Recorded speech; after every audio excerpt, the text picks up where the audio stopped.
Hello viewers, আসসালামু আলাইকুম। আমার আজকের রেসিপি ইলিশ মাছের মাথা দিয়ে কচু শাক। তো এখানে আমি কচু শাক নিয়েছি, ছোট ছোট টুকরা করে কেটে ধুয়ে পরিষ্কার করে রেখেছি।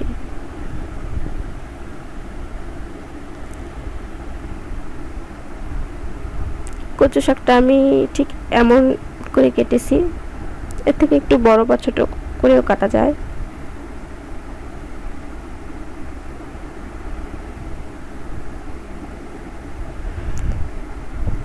এখানে আমি ইলিশ মাছ কেটে ধুয়ে পরিষ্কার করে রেখেছি। এখানে ইলিশ মাছের মাথা নিয়েছি আর সাথে দুটো চাকা নিয়েছি।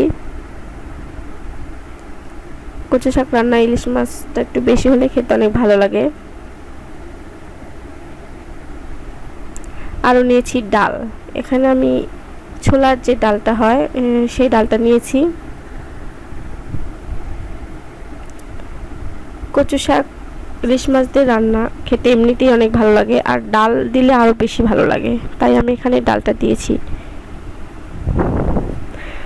তো এবার আমি কচু শাকটা সেদ্ধ করে নেব। তো কচু শাকটা সিদ্ধ করতে দিয়ে দিলাম।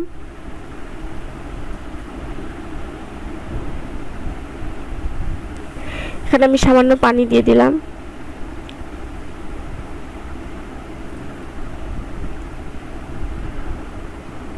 আর সামান্য লবণ দিয়ে দিচ্ছি।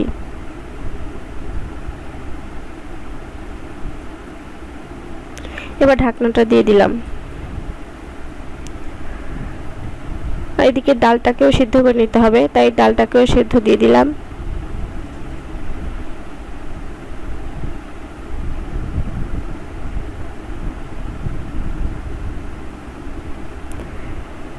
দেখুন আমার কচু শাকটা প্রায় সিদ্ধ হয়ে এসেছে। আমি মাঝে মাঝে ঢাকনাটা তুলে একটু নেড়ে দিয়েছিলাম।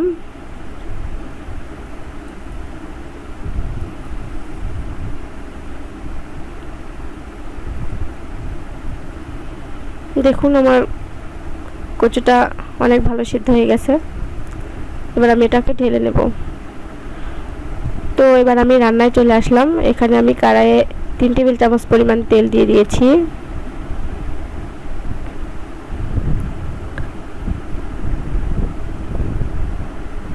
এবার এর মধ্যে পেঁয়াজ কুচিটা দিয়ে দিচ্ছি।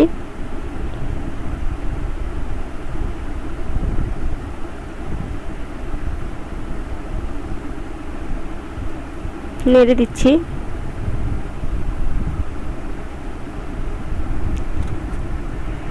এর মধ্যে আমি 2 কোয়া রসুন দিয়ে দিলাম। নেড়ে দিচ্ছি। পেঁয়াজটাকে হালকা ভেজে নেব।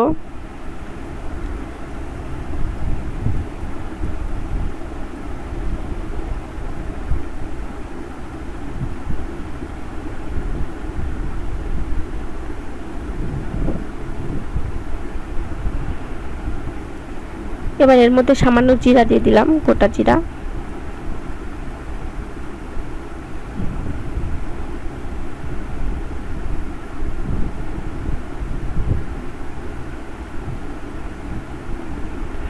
এক টেবিল চামচ পরিমাণের মতো আদা রসুন বাটা দিয়ে দিলাম।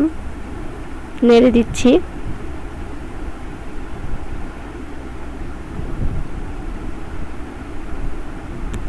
এক চামচ হলুদ গুঁড়ো দিয়ে দিলাম।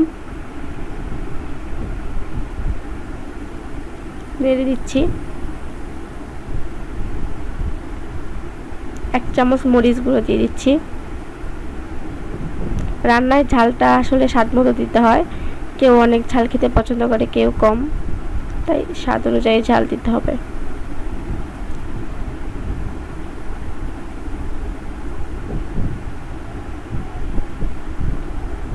সামান্য পানি দিয়ে দিলাম।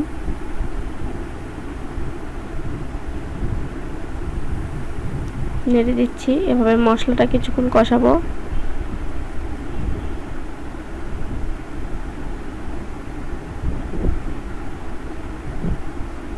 ঢাকনা দিয়ে দিলাম। ফিরে আসলাম 2 মিনিট পর। আমার মশলাটা কষানো হয়ে গেছে। দেখুন মশলার উপর তেল উঠে এসেছে। আমার কচুরটা শাক সেদ্ধ করার সময় লবণ দেওয়া ছিল, তাই লবণটা আমি দিইনি। মাছ দিয়ে দিলাম।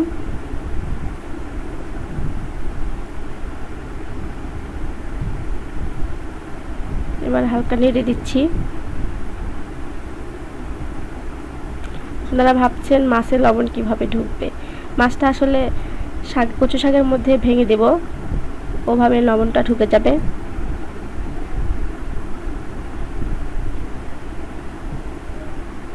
ঢাকনা দিয়ে দিলাম।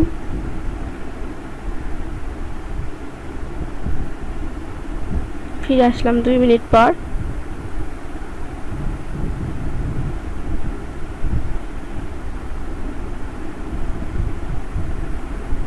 নেড়ে দিচ্ছি।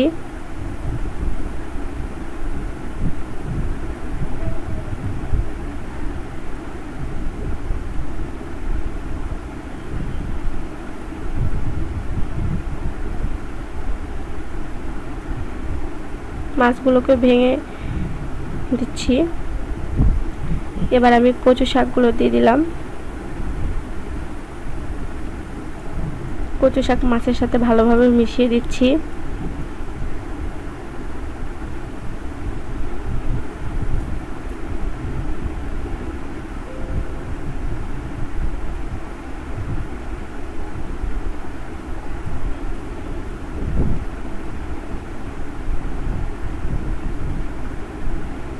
এবারে 1 চামচ লবণ দিয়ে দিলাম।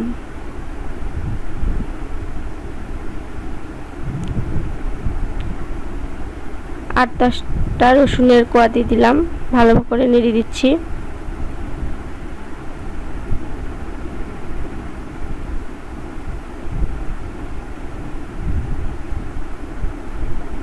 মাছ আর কচুটা ভালোভাবে মেশায় এভাবে কিছুক্ষণ রান্না করব।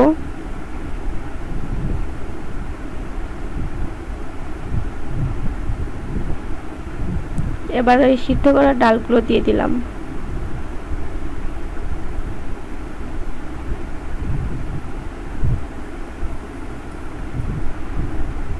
কচু শাকের সঙ্গে ভালোভাবে মিশিয়ে দিচ্ছি।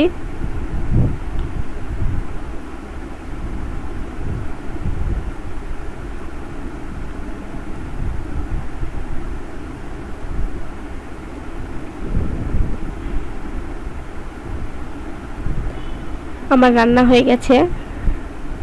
দেখুন, কচু শাক খেতে অনেক ভালো লাগে। তো আমার রেসিপিটা হয়ে গেছে। যদি আপনাদের ভালো লাগে তাহলে অবশ্যই বাসায় ট্রাই করবেন, আপনাদের বন্ধু বান্ধবের সাথে শেয়ার করবেন, আর আমার চ্যানেলটাকে সাবস্ক্রাইব করবেন। আর নতুন নতুন রান্না পাওয়ার জন্য আমার সাথে থাকবেন, আমার জন্য দোয়া